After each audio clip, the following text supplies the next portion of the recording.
The woman I'm becoming is tenacious, bold, purposeful, empowered, unstoppable. The future of women is trailblazing, bright, limitless, powerful, transformational. See?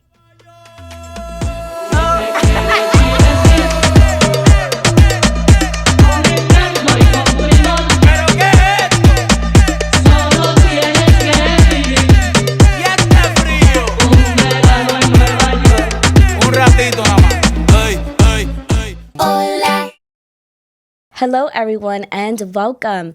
My name is Angelique Collado and I am the chair of the HOLA Employee Resource Group.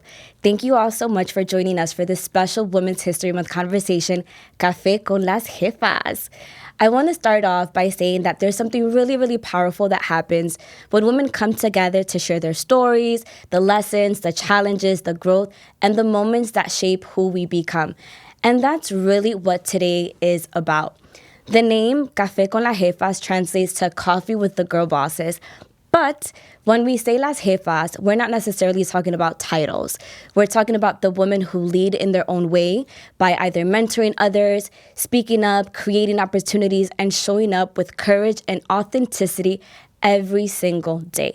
Because as we all know, leadership is ultimately about the impact that we make, the doors we open for others, and the way we support and uplift the people around us. And today, we're celebrating those stories, those journeys, and the wonderful women behind them. I am also really excited to share that today's conversation will be moderated by our very own HOLA Vice Chair, who will help guide the discussion, bring out the insights and experiences from our amazing panel. Kim. Thank you, Angelique. My name is Kimberly Cabrera, and I am the Vice Chair of HOLA, and I'm excited to be moderating today's conversation. Joining us are some incredible women from our HOLA leadership team, Angelique, Sophia, Giselle, and Jessica, who will be sharing their experiences, insights, and reflections on leadership, identity, and the power of supporting one another. And of course, since Kim will be super busy moderating this conversation, we thought the perfect way to start would be by hearing from her first. So Kim, when you hear Women's History Month, what does that mean to you? When I hear Women's History Month, I think of the strength of my mother, the roots that run deep in my lineage and my ancestry, the strong woman in my family, the sisterhood I've created through friendships, because these are women who have really encouraged me to stand tall in my truth and to really be proud of the woman that I am. And it takes a village. It does. It takes a village. And when I think about that village, I also think about the men who honored that strength. I think of my father and my brother who really uplifted my mother and I in every way and have really shown me the value of respect, partnership, family, and that really makes a difference. And Women's History Month really is thinking of all of those reminders of the generations of women who have fought for our rights, broken down systems, really challenging that, and creating opportunities for us to have the privilege to step into. And I'm reminded and I'm honored to think of Women's History Month with all of those influences, both personal and historical, that really continue to build the legacy of creating spaces for women. Love that. Absolutely love that. That's an amazing response, and I completely resonate with all of that. So with that, we'd love to hear from the rest and learn of the women who have shaped us, the moments that helped us find our voices, and the experiences that continue to influence how we lead and support one another. All right, I'm excited. Let's do it. Angelique, who as a woman in your life or in history has shaped the way you see yourself today? Honestly, there's so many women, obviously, that have inspired me and has impacted me in so many different ways, but the true person is definitely my mom. Mm-hmm. She's my bestie. I just love her so much, and I am so grateful for everything that she has done for me and my sister and my entire family. One thing that I learned from her is just to be very resilient and just to always move forward and not kind of stay stuck in a moment that's not beneficial to you or that might be uncomfortable. It's always like, let's move forward, let's find a solution, things keep going. Also, I learned with her specifically is that sometimes like leadership is quiet. Like it's not something that's I'm the mother, it's my way or no way. It's kind of being in the back, letting you learn from your lessons, but always guiding you to make sure that you're giving the resources or the knowledge or the wisdom to make those right decisions on your own. And she's just so resilient. She lost her mom at 28. And I always think about like if I didn't have her in my life, I would be like a hot mess. So these are just things that like are really important to me. My relationship with her is really important. And now me as a mother, I emulate her so much. And everything that she taught me, I try to also teach my little one. But yeah, she literally is my number one supporter. She always says in Spanish, "A donde entra yo? A donde entra ella, entra yo." Like, I don't care how much money you have, your status, or anything like that. You always have those same opportunities, or you also have those doors, and you just got to take advantage and just seize the day, as they say. But yeah, so the answer is my mom. Yay. I love that. I love that. I know I have such a beautiful relationship with my mom too. So it just warms my heart. From the way that we grow up is really just impactful all the way to our womanhood. And like now that you're a mom and like seeing those similarities going into how, you know, you care for Abby. And I love that. I love to hear that. And then thinking about those early moments in our journeys, Giselle, if you can go back and speak to your younger self at the start of your career, what would you tell her? Ooh, at the start of my career, oh man. Well, I think I would tell her to trust her curiosity. Everything that she is curious to learn or, you know, curious to find out more, that it's going to build her and that this is like a stepping stone to like the bigger picture. And then I think I would tell her that she's going to be grateful for learning how to write checks and learning how to write out the mail and, you know, doing all these translating, kind of learning the system pretty early on. I think that she's going to appreciate that when she's older. And then I think that, you know, with her career, she's going to land in what she wants to do. I remember kind of being in sports and be like, well, how do I get into the sports world? How do I break into this? I don't want to be a gym teacher, but like I still wanted to do something in sports. And I think that life has a way of like, you know, bringing you back to what you really love and, you know, getting you, you know, to the place that you want to be, that you dream of. Everything happens for a reason. Yeah, and like, you know, you're a little girl and you're thinking about who is she going to be, and you look back and you're like, wow, this is who she is. Jefa. Yeah, Jefa. Isn't that so crazy? Like when you look back and just think about who you were and who you are and just everything in between, and you're just like, whoa. Crazy. It's crazy. Yeah. It's crazy. And if anything resonates with you all, please feel free to chime in. I know I think a lot about who I was, and like I have that so present because it just reminds me of like continuing to be grounded. So I love that, Giselle.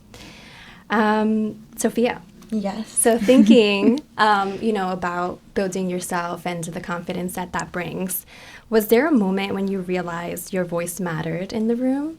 And what helped you step into that confidence?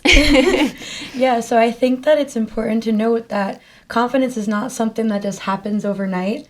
You have to build that. It's like anything else. You have to get better at it by being a little bit uncomfortable, like something that Angie said.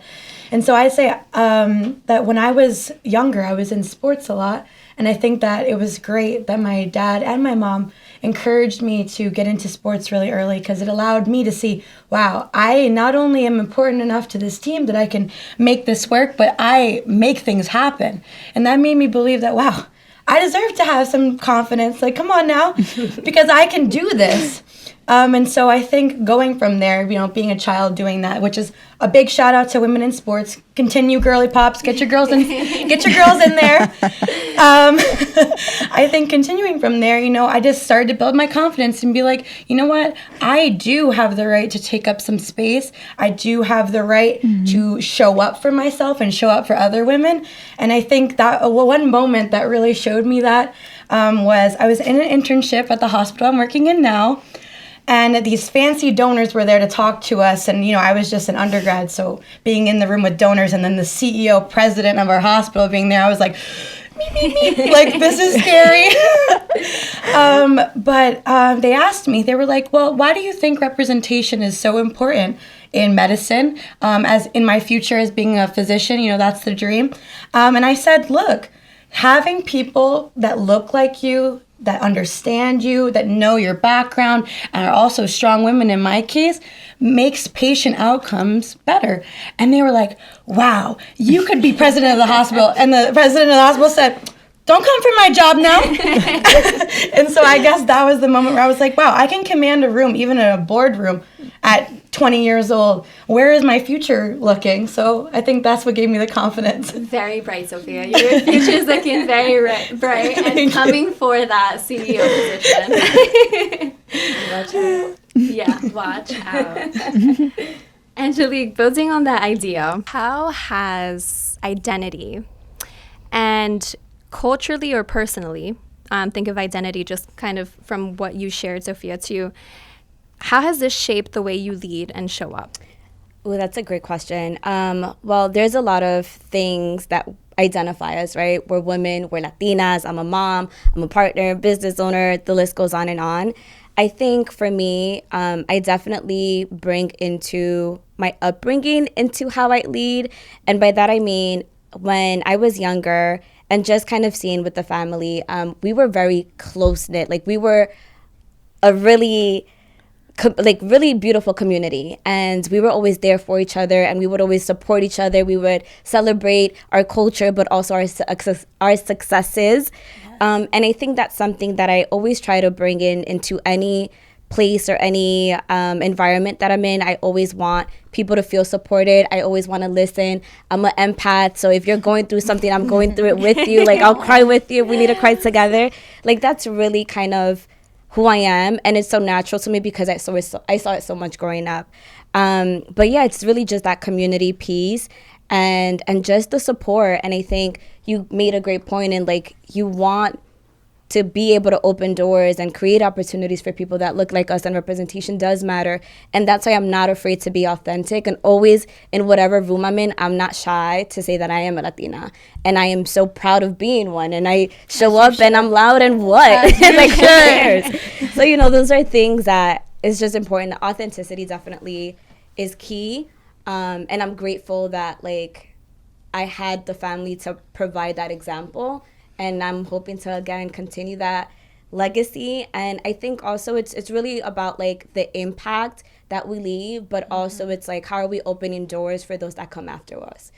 So hopefully you all feel inspired. Maybe you guys could attest or not, I don't know. But yeah, that's kind of how I see myself and my culture and how that helps me lead. Absolutely. You never realize who you're inspiring. Sometimes you never realize, or you never know. But a lot of times people will come back to you and be like, you're the reason I became a doctor. You're the reason I went into IT. Yeah. You're the one who gave me hope that a Latina could be on this big stage and do what I'm doing. Yep. So you never know. But exactly. Yeah, absolutely. That our Latinidad makes us so powerful.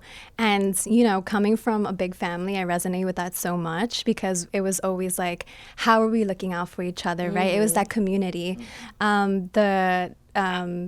People want a village but don't want to be a villager is like a lot what has been coming up, and I feel like going back to just like pouring into each other is really kind of how we continue to support one another in that way too. So 100%. I love that. And I think real quick to your point, because that's an amazing thing. I think back then we did have a bigger village. I think now we get to choose who's part of our village, which is good and bad at the same time. But I think it's creating a sisterhood. It's creating these friendships. It's creating these authentic platforms for us to be able to, like, show support and create what we feel is family. It doesn't necessarily always have to be blood, but creating that community for yourself. I think that's important too. Yeah, setting up those boundaries and like setting up what's important for us and not just doing it because that's what's been done. I think that's it's so key to how we continue to like build. Do you guys have big families? Like what's your dynamic? Mine is not very big, and I would say that unfortunately I was raised with a lot of culture, but not a whole ton of like the Hispanic culture, which I got more, what you said, choose your family. I got more through, choosing my family. My first job was working in a baseball and softball hitting facility with Puerto Ricans and Dominicans yelling all over the place, and learning the music, and I think that all kind of made me proud of that part of me, mi sangre, that's built in that strength in that community, and it's making my heart kind of whole to have that extra part that I thought that I was missing. And so and being here with you guys just like amplifies that by a million. So Well, I love that. And through that, from like literally what you just shared, what is one challenge you faced as a woman in your career that ultimately helped shape the leader that you are today? Yeah, I think that, a lot of us, especially women, are raised to believe, we have to be the strongest, like mentally. We have to be there for everyone around us all the time. And so that strength has always been there in me. I was diagnosed with type 1 diabetes at 6 years old. I missed the first day of the first weeks of first grade. And I think that alongside of, I suffered a super traumatic complete knee dislocation, tearing 4 ligaments all at the same time. I know my ortho people will understand that. And I was told by the surgeon that I might never play softball again. I'd be lucky to walk again. And I wound up doing that. I wound up playing for 2 more seasons without an ACL. And I won awards. Shout out CUNY. And I think that both of these things, although they were obstacles and challenges, they really showed me that I'm in the right place. I will be an orthopedic doctor someday. And that, these challenges, instead of letting them hold me back or defining me, they defined me in the best way. They made me like, wow, I can be that inspiration, not just to women, but to kids someday that come into my clinic with torn ligaments, and I can say, listen, look at me, and I'll show my scars on my knee. I survived this, and not only did I survive, I thrived, and that you can do the same. And so I feel like by being authentic, like you were saying, Angie, and like really being yourself and showing people that those moments that really tested your limits and made you think, maybe I can't do this, I think that showing those moments is what inspires and what makes people really feel like they can achieve their own dreams. And I think as Latinas and as women as a whole, we want to be those people, to be like, you can do this. I did this, so can you. Let's do it. Exactly. Yep. I'm so inspired. Stop. Like, I want you to be my doctor right now. Let's go. Yes. On speed dial. Yeah. And also, those experiences is really what makes you who you are. Like, you wouldn't be the same Sophia had you not gone through that. And it, what doesn't kill you makes you stronger, as cliche as it is, but it's the reality of it. And those experiences you live through, you get to now be an advocate for people that are experiencing as well. So it's like you're not alone. And if I did it, I'm an example of that you can do it as well. So keep it moving forward, like my mom said, pa'lante. Yes. Pa'lante. No, and I probably sound crazy. Once in a while, people will be like, well, don't you wish that you didn't have diabetes, or don't you wish that this didn't happen? I'm like, I sound crazy saying this, but no. It gave me responsibility. It gave me the fight. It gave me the perseverance. It gave me the persistence to go after what I wanted. And it honestly makes me feel like a fuller, whole Sophia, as you were saying. So I wouldn't trade it for the world, even if I sound crazy. I love that. That the growth is where you learn the most of who you are, and that's who you are, and that's how you show up, and that's what makes you you. And I think that's so beautiful, and just continue persevering, pa'lante. Thanks, Queen. Yeah.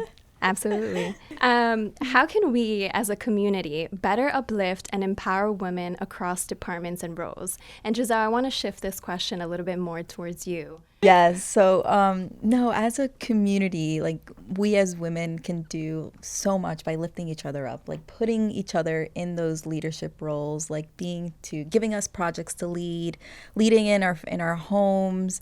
I think that we are so powerful. We are able to like multitask and do so many things at once. And so I think that we should continue doing that, and then also cultivating those spaces and bringing little girls and the youth into this as well. I think that, the little girls, and they're looking up to us. They're seeing everything that we're accomplishing. They're seeing all the barriers that we are going through. And I think that we should continue building our community. We're all like a huge garden of beautiful flowers. Aww. And we just all want to, let's all bloom together. Because I think that, with more people, like more of us, I think we're stronger. I think that's what they say, right? The more the stronger. Yeah, something like that. we're not a garden if there's only one flower. That's not a garden. Not a garden. Right? We're so many flowers, so many beautiful flowers. So we should continue sharing our culture. Sorry. And also, I think the other one was to have a mentorship, but not making it so complicated, not having to fill out an application, not having to have a certain amount of years of work experience. I think we should just come back to the basics of talking to each other and talking about our difficult times and what we've done to get through them. Yeah, and you made some really strong points here, and I want to go back to what you said about, pouring into your community, right? And like those youth experiences. Like I remember when I was young and I would see the people who I admired, doing, whatever X, Y, and Z that they were about. And I'd just be like, oh, well, it's probably because they have money, or it's probably because like they know somebody, and like, that could probably never be me, or like, just like being in those spaces, right, growing up and just thinking about not feeling represented, or like that, those experiences don't really feel like mine, or just, acknowledging it and kind of moving on. But to your point, I think it's just so important to kind of keep showing up for the youth to like feel represented, feel like they have somebody to tap into, have a conversation. I think that's a big dying art, just like tapping someone in for a coffee chat. How did you get there, to your point about mentorship? Just making it human again. Yeah, accessible, free, like, let's grab a quick coffee. Yeah. And sharing that, like, their journey wasn't linear. Like, I think sometimes we see, like, oh, these people got to this place, but they don't talk about the challenges in the middle, and you think, oh, like, they were perfect the whole way through. And I think by having a quick little chat where you can be more intimate in that kind of space, instead of it being super formal, you get to understand, like, it's okay if I like get a B, or it's okay if I fumble this position and I get myself back on the wagon and we're ready to go, and I can continue on my journey and still be like those people that we look up to.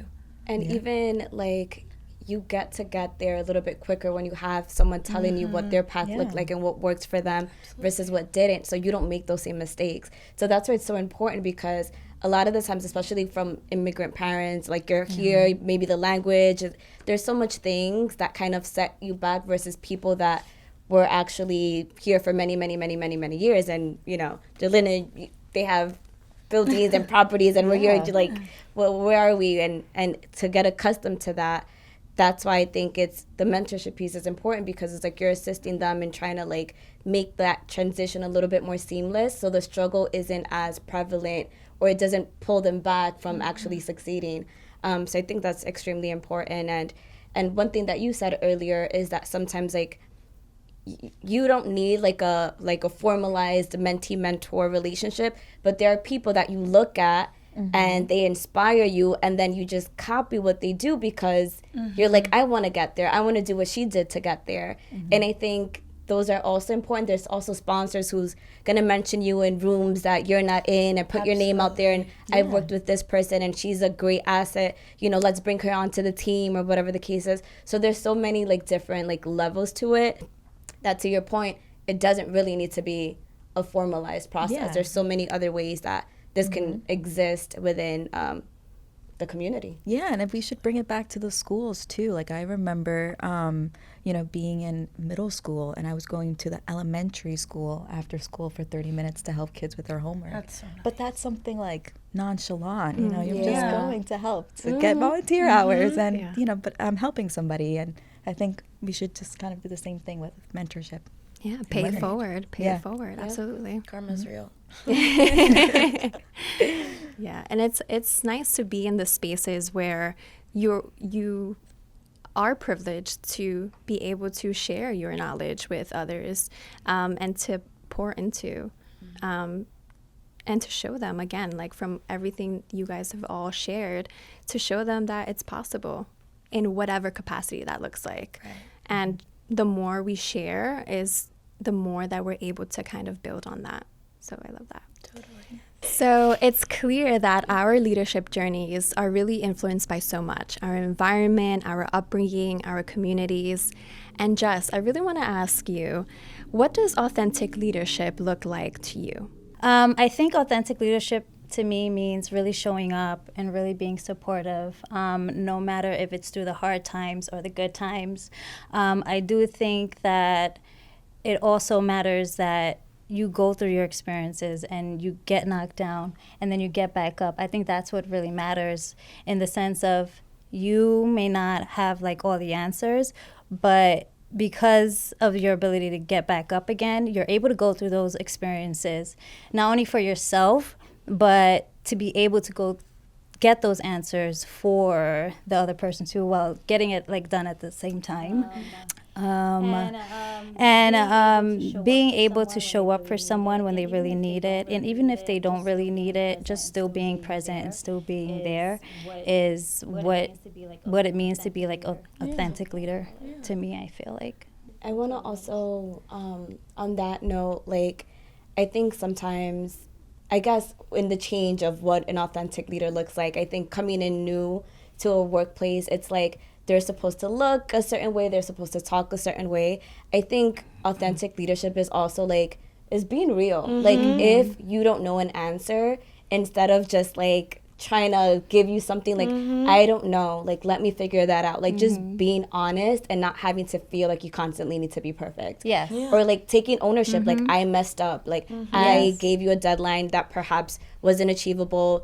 I take that ownership. We'll like revisit, or we'll try to rework it and see how we can get better Exactly. the next time. Right. You know, it's just taking that ownership and just like not feel like you need to have all the answers, or you need to say Right. things the right way every single Yeah. time, or be politically correct every single time. So I think that's also makes you a little bit more human and more understanding. And I think you build relationships with your colleagues and the people that report to you when you are real. So I appreciate when I have leaders like that, because I feel like, okay, they're human, they understand. I feel also like I have a safe space to be able to say when I mess up too. Totally. Versus Yeah. me like finding excuses, or like, oh my God, my job is on the line. I'm like, okay, I can talk about it. Like, they did it, I can do it too. So I agree with Yeah. you, and I think that element too really helps.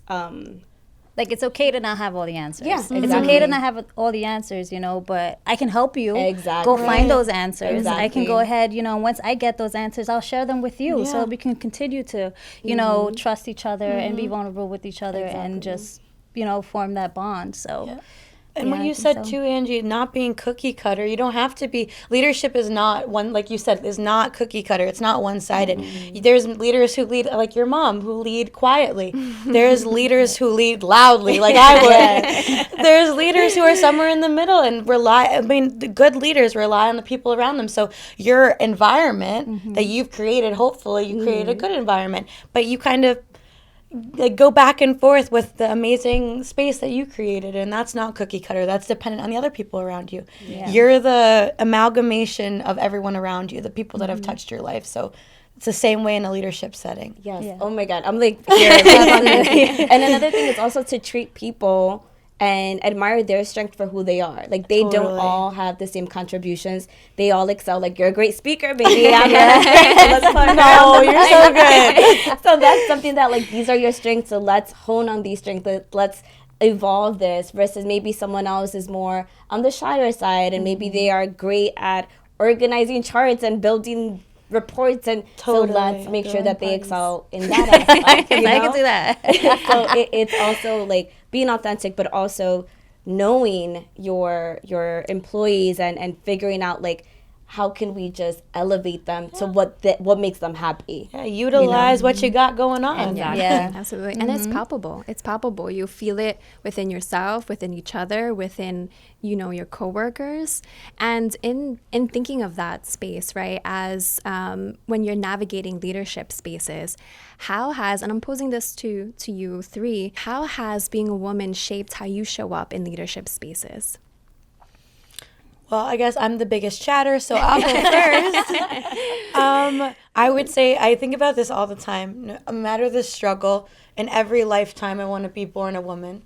No matter the struggles that come with that. Yeah. And so I think being a woman gives you that unique power to not only be this force, but also to have that empathy like you were talking about, to have that passion, that also that caregiving nature that's kind of, people say it's in our genes, I think that makes you the best leader, because not only can you command a room and be very powerful, but you can take care of the people around you and the people that you work with. It's just an unmatched, amazing energy, in my opinion. And I love being, like, my boss is a woman, and one of the doctors I work with, like, very closely is a woman, and I feel the most like she's got everything under control and she knows exactly what's going on when I have a woman in charge. That's just me. Yeah, I definitely agree with that. And also, I'm in IT currently. And as you know, not so much now, which is amazing, but back then, IT was definitely more of a male-dominated field. So it was easier to kind of be forgotten about. But I think, and as, the more I've been in IT, I've seen so many more women, and I'm like, yes! Yes! Which is amazing to see, right? Because it's not, even with doctors or whatever the case is, representation matters, like we've been saying over and over again. But I think it's always important to not make yourself small. And I think as a woman, sometimes we don't want to seem like we're the B word. Yeah. So we're like, how do we show in a way that we can get that respect? Yes. And sometimes we have to think about it a little bit more than our male friends get to do. So it's always trying to find that balance, but also who cares? At the end of the day, do what you need to do. Always just stand your ground. You know what you have to offer. You deserve to be there. You earned it. Nothing was given to you or anything like that. Yeah. So it's like we said earlier, wherever that person is, I'm in there too. I got here with all of the dedication and things that I've done. So as a woman, it was maybe a little bit harder, I would say, when I was younger, because I was trying to find my place and figure things out. But as I, surrounded myself by so many empowering women and people like me with the same mindset, I'm just ready to take over the world. So I'm let's do it. So that's kind of my perspective. And I love your point about the taking up the space and our male counterparts. What I always think is if I showed up with this power in a boardroom or in a clinic, and a man would be perceived as ambitious, but I'm sitting here wearing, oh no, do they think I'm nasty? Do they think I'm going over the top? But you know what? It's not my problem to worry about what if they're having issue with it, then they're having issue with it. But, you can still be strong and own yourself. A man wouldn't think twice about coming in with that power, so we shouldn't either. That's how I think. Yeah. Unapologetic. Yes, exactly. I completely agree. Exactly. Completely agree. I feel like in that aspect of coming in and showing up and telling people here I am, this is me, you're gonna take it or you're gonna leave it, and guess what, if you leave it, I'm totally okay with that. But being in a healthcare setting and just coming in and saying that, I do deserve to be here, I am, like you said, Angie, I earned it, and I'm gonna come in with this power and this energy, and I'm gonna give it all I got every single day. And sometimes that doesn't always look appealing in other people's eyes, but at the same time, like you said, unapologetically me, this is who I am, you're gonna take me as I am, and that's it, and in the end, you're gonna kill it. In the end, I go in there and I'm you know what? you know what, you may not like me, but that's okay because I'm doing what I got to do, right? And things are getting done and things are getting taken care of. And I feel like that's really important in any aspect of our lives, right? Being women and being as fierce as we are. Totally. At the end of the day, you only have to answer to yourself. You're the one you see before you go to bed. You're the one you see when you wake up in the morning. So if you can't live with yourself, if you can't live with how your beauty, like how you're presenting yourself in person, like that's what really matters at the end of the day, how you feel about you. Yep. Yeah, Exactly. absolutely. Jess, and I'm curious, how has balancing motherhood, your career, and the things that you enjoy, how has that balance been for you? That balance has been hard, very hard, okay? I'm gonna be super real with you guys.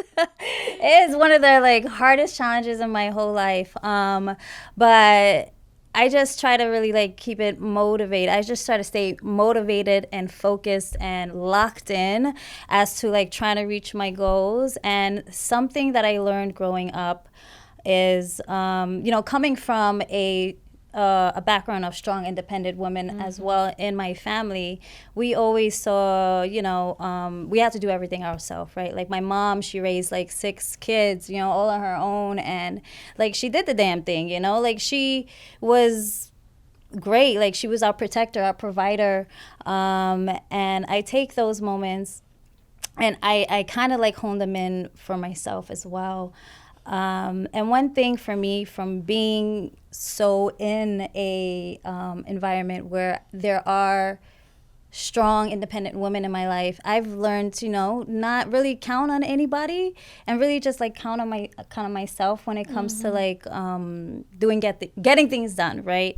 And I feel like that's something, right? As a strong, independent woman, if I don't do it, that it's not going to be done correctly, or if I ask for help, it's seen as a weakness and or a burden on someone else. If I did these things, and one of the things that really got me through, in struggling in the aspect of asking for help was asking for help, right? Yeah. Because at the end of the day, I'm a single mom of 3. I take care of my daughter who's a special needs child. I work full time. I'm also a part-time nursing student, and I'm also a published author, right? So basically, at the same she's time, a badass. so I'm what, I could do it. This is all me. I can do this. This is easy for me. I could do it. Little did I know, it was taking a mental toll on me. It was taking a physical toll on me, that I was doing everything myself. I did everything myself, and that one day I was unable to really get out of bed because I was just what is going on? I really had my hands tied. And I was let me take a step back and reevaluate what is going on. And so being able to make the decision to ask for help was probably one of the hardest things that I had ever done in my life. It was a very vulnerable time for me, and I do feel if I didn't make that decision, that I would not be where I am today. Yeah. Because even having the support, and this all goes back to the village, right? The village that we were talking about. And for me, my village is really just small. My village is very small. And if my aunt, who is another strong, independent woman, right? She's doing her thing too. And if it wasn't for her and me asking for help from her, I wouldn't be where I am, right? I wouldn't be in my second year of prereqs for nursing school, or I probably wouldn't have gotten the time to go ahead and publish that book, right? And so me asking her for help doesn't come at, it does come at a time of me being vulnerable, but also strong enough to know that, hey, you can't do this all by yourself, you have to ask for that help. It's okay to not be okay. Yeah. You have to admit it's okay not to be okay. Yeah, because that's a totally human thing. And as women, we want to take on everything, right? Because we are very I could get it done. Yeah. I could do it. And you don't want to show that you can't. Yeah, yeah, absolutely. But taking the time out to really evaluate that, hey, you do need this. You do need to take a step back. You do need to ask for that help, you know, and there's nothing wrong with that. You're still strong. You're still independent. You're still, you know, doing everything that you have to do for yourself and also for your family. And I'm, like I said, like I always say it, like, when I graduate from nursing school, I won't be walking across that stage by myself. I'm going to take my aunt and I'm going to take her with me across that stage because, baby, if it wasn't for you, I wouldn't be here. And, like, we're doing it together for sure. I love it. So, yeah, it's just, you know, my balance is asking for help when needed and just being a little bit selfish with your time, just a little bit, you know, because you're out there taking care of everyone else. You know, like, you also have to take a step back and take care of you, too.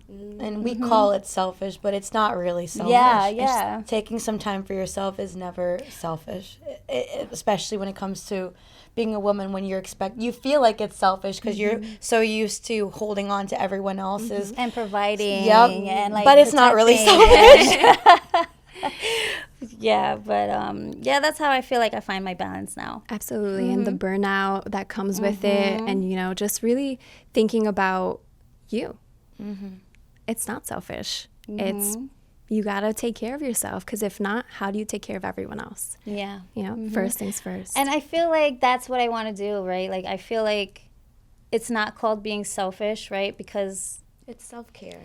yeah, I guess. Yes, there we go. Okay, that's the better word, because, you know, you're a mom, and so, like, you're always get thinking it, about yeah. like, you know, everyone else, and I get it. and let me make sure that they're okay, you know. And so I say selfish because, like, I say that in their eyes, like, they're like, you know, mom, like, why are you gonna go do this for yourself and things like that, or like, where, you know, why am I not there with you? Gotta love And the I'm patriarchy. Right. So yes, I love that. Self-care is important, especially when you're doing a lot. Yeah. And asking for help is also very important, especially when doing a lot. Absolutely. And Ange, I actually want to open this question up for you too. I know you balance a lot with your career, motherhood, and getting things done outside of all of that and what that looks like. Entrepreneur, like, you know, like, how do you find the balance?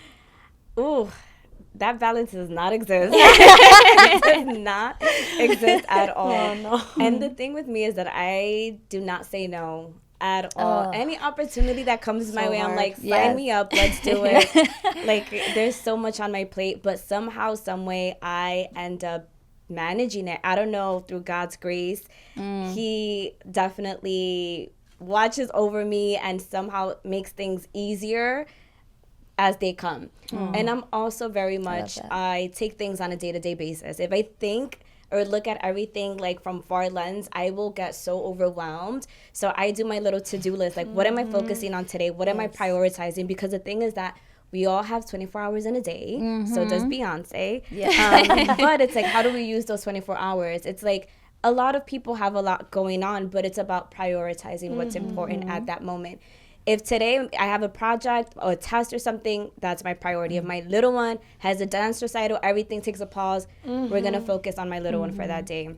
So I think that's what has helped me, is literally taking it by little increments versus thinking about, oh my God, I have 100 million things to do, and then just overwhelming myself and then putting myself in a funk.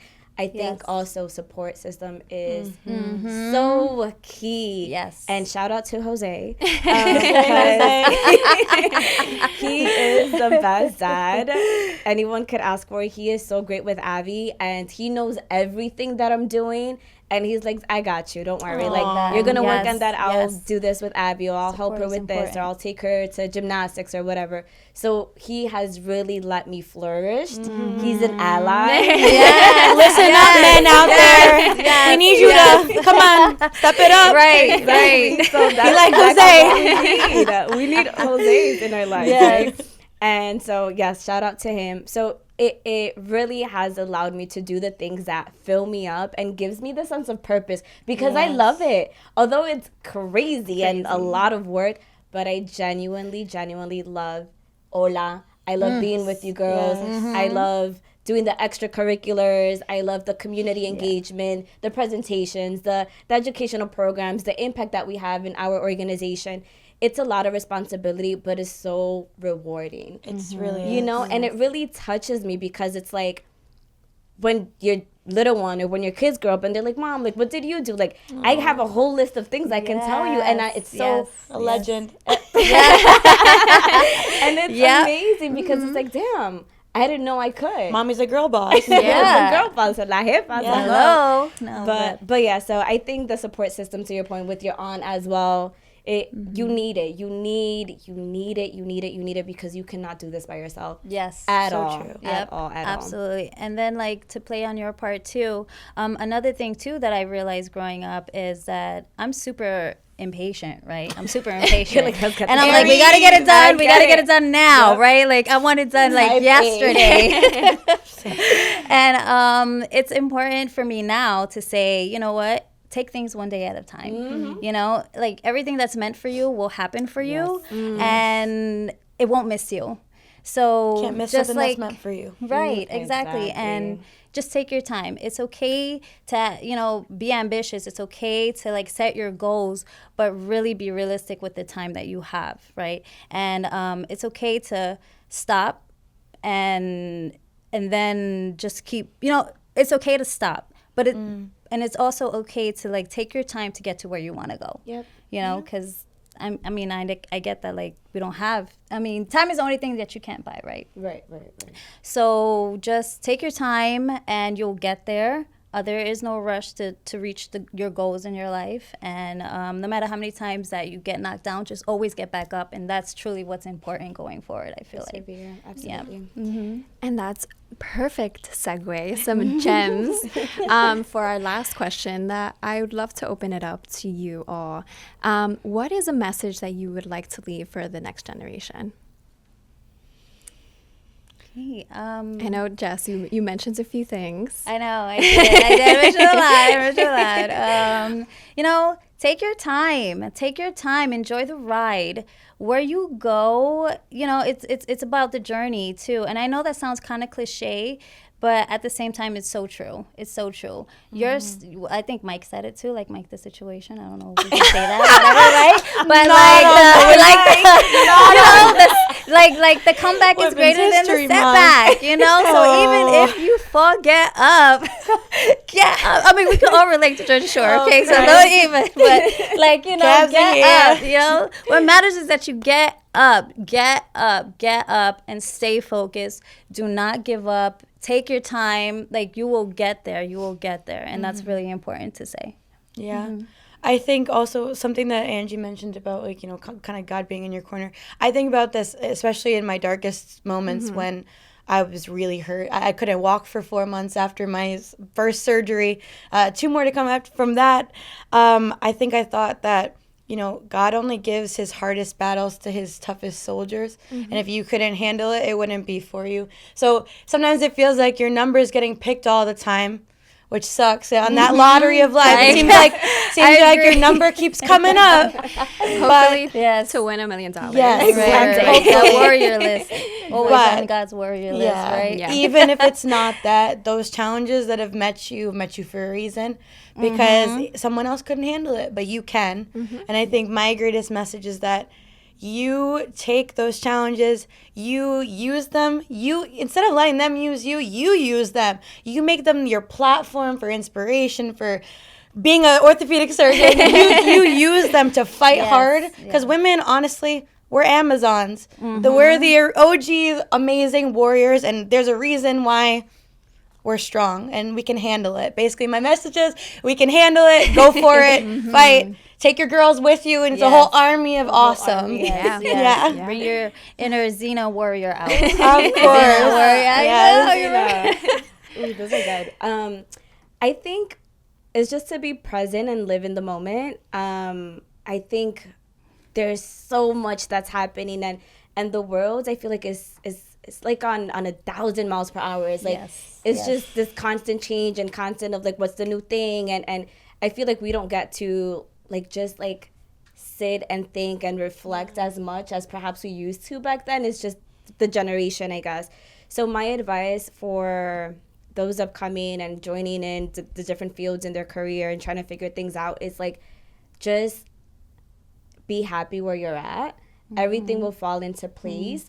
Acknowledge all that you have done. Don't always look forward. What's the next thing? What's the next thing? But look and reflect of like, I have done so much with the time that I've been giving. Stop and smell the roses. Exactly. Like really just take ownership of your life and just reflect. Like it's okay to take a pause. It's okay to take a breather and really like just take a second for yourself. Give yourself credit. Give Like yourself when you credit. take that Yes. second, you Yes. give yourself that credit because a lot of times people won't give you that credit. So you got to give it to yourself. Yeah, 100%. So on top of everything that you ladies said, I definitely agree, but just take that moment. Yeah, Absolutely. never give up. Okay, never give up, never surrender.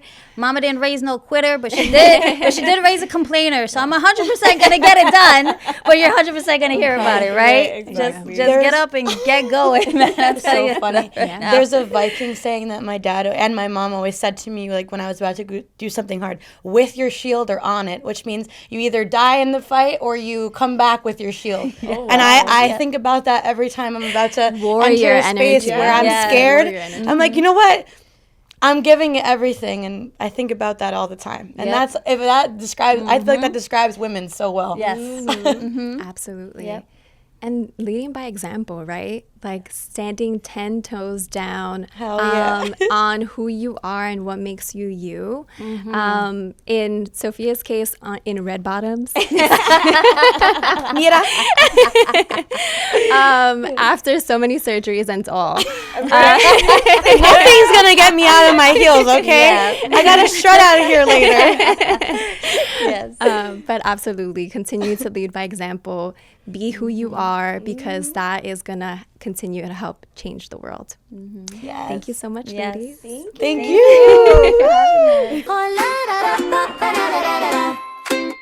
Thank you all for sharing your stories, perspectives, and experiences today.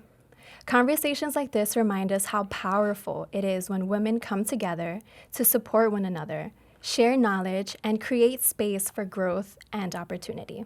And as we celebrate Women's History Month, I hope today's conversation serves as a reminder that each of us has the ability to create impact, whether that's through leadership, mentorship, advocacy, supporting those around us, or simply by sharing our stories.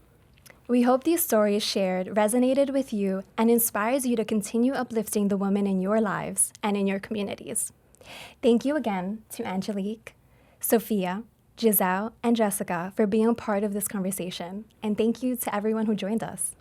Happy Women's History Month, everyone. And remember, when women support one another, we create change that reaches far beyond ourselves. So until next time, thank you for joining us for Café con las Jefas.